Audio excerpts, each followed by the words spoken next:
Hi, everyone. My name is Jihad Afan. I'm Chief Design Officer at Toast. And with me is Brenna. Brenna, do you want to introduce yourself? Hi everyone, I'm Brenna. I lead design on our AI assistant. And Brenna and I are really excited. We've been working very closely together over the last year or so on how do we build the right assistant for restaurant operators in particular, but more broadly, how do we re-envision the Toast experiences with AI? And one of the things we've been spending a lot of time on is MCP, Model Context Protocol, that Anthropic introduced late last year and has been adopted very rapidly this year. And we wanted to spend a little bit of time just on if someone did a quick intro to MCP for us as designers 3 months ago, this would have been it. So hopefully this accelerates your understanding of MCP as a designer. But we think MCP is going to really accelerate the way we design and build better AI assistants in particular, but also better experiences for AI. So Brenna, if you think about just designing an assistant, what does a good assistant look like? Yeah, there's a couple things that are really key to having that good assistant experience. The first thing is that it's conversational. So not that it's just necessarily a chatbot,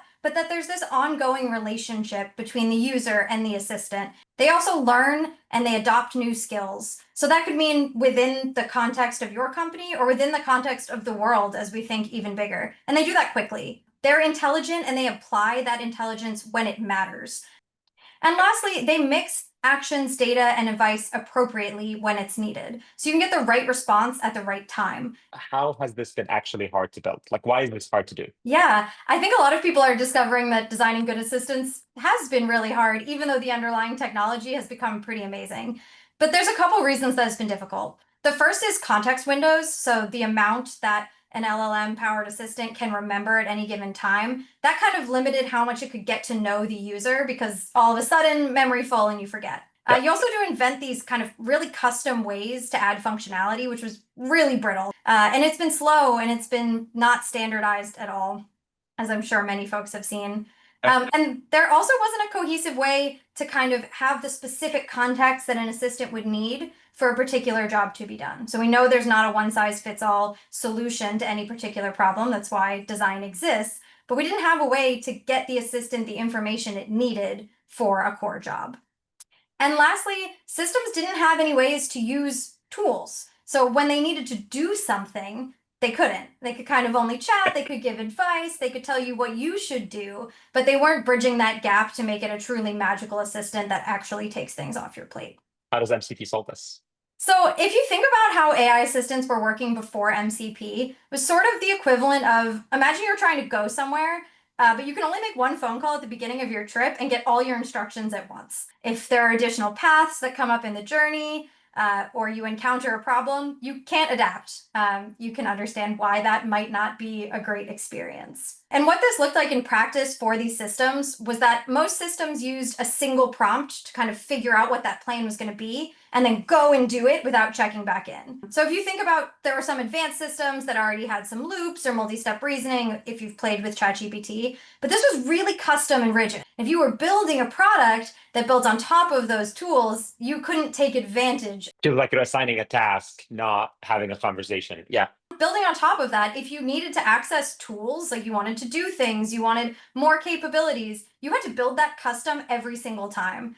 So in a big company, this can be really, really difficult to get going, even just internally. Not to mention, like, what if you want access to a tool or information that exists elsewhere in the world? So each of those things was a huge project, a huge amount of effort, and very time consuming. Yeah, that makes sense. So at Toast, when we were building out our assistant, we couldn't scale it at all without writing these custom tools every time we wanted to do something new. So we could make a plan for something like a sales question. But if you wanted to know something like, is an item marked in or out of stock? Too bad, we haven't built that tool yet. And that became a major roadblock for the user experience.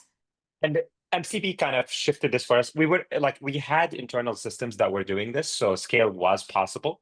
It's just that MCP shifted the way we do this systematically across the board in natural language. If you think about it, it's like writing the documentation of all of our APIs for an LLM. Like that's one interesting way to think through it versus having to do this one thing at a time in a rigid infrastructure that's only available for us internally. Right, exactly. And what's important to remember about MCP is that it's a framework. So it's a way of doing things rather than a tool or a technology. If you think about ChatGPT, that's a product. and a large language model, that's a technology. MCP is a way that we do things. So rather than something that you have to connect with or something that you have to buy, it's something you build, but you build it in a standard way.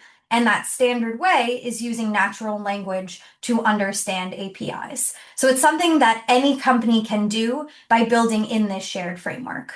So what does the world look like today with MCP deeply integrated? Yeah, so what's cool about MCP is that it allows for natural language, right? These large language models, they do best in plain English. So if you're watching this and you're thinking this is going to be way too technical for me, it's not really. This is an example of what a real MCP tool could be, something about updating the design system. And you can read this and you can kind of understand what it does. And actually, LLMs are going to use this the same way. So they're going to look at this and say, okay, I know what this tool does and when I might want to use it.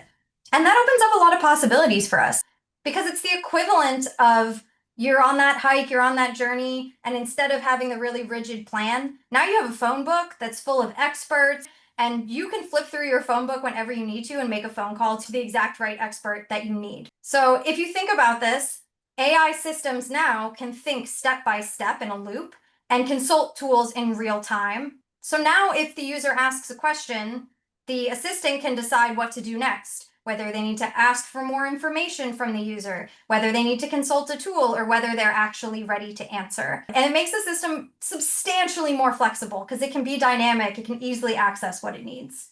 That makes sense. And it gets even more interesting as we think about how different MCP servers, which are like really the power, built either internally or externally, can now communicate with each other in ways that wasn't possible before, which means like that phone book can get very, very powerful very, very quickly in a much more flexible way.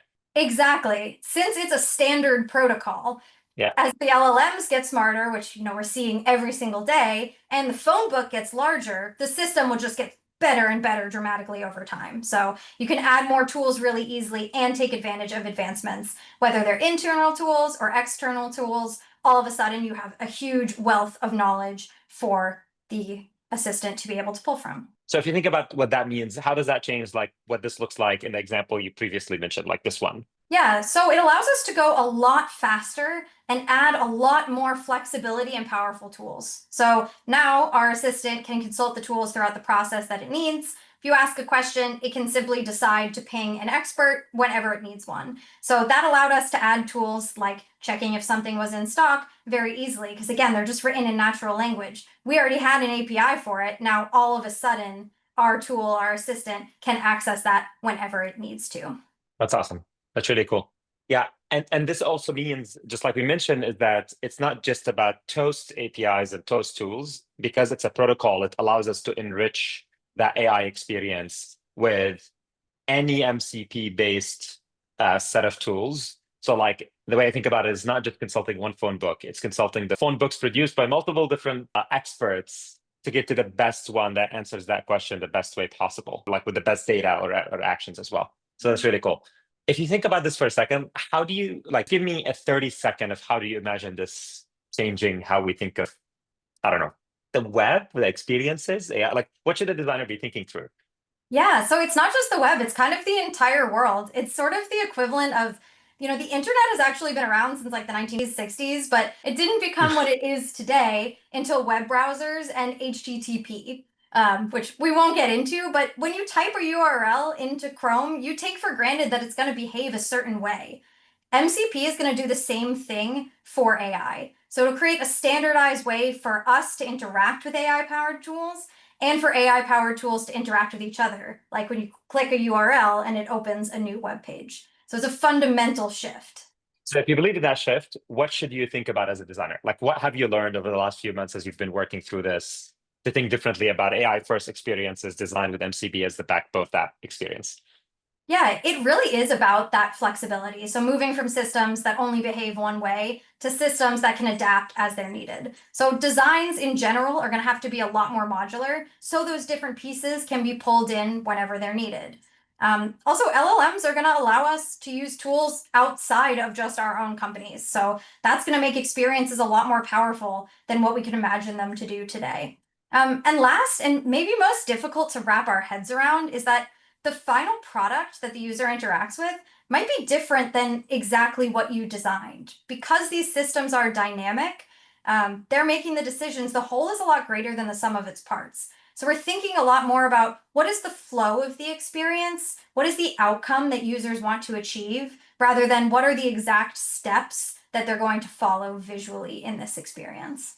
That's really cool. And we've been seeing a lot of kind of feedback from our customers on they asked the question or they did the task or they followed up in ways that I would have never thought about or you would have never thought about. But that's what their conversation looks like. And every conversation is different, as you know, from just talking to people.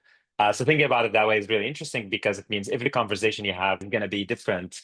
And how do you build this in a systematic way that enables that conversation to happen versus dictates the way that conversation should happen? A huge thank you to Brenna for putting this together. This is our quick kind of MCP for designers. And we're really excited about what we're building, but also excited to have the conversation with the community. So if you have any questions, please reach out.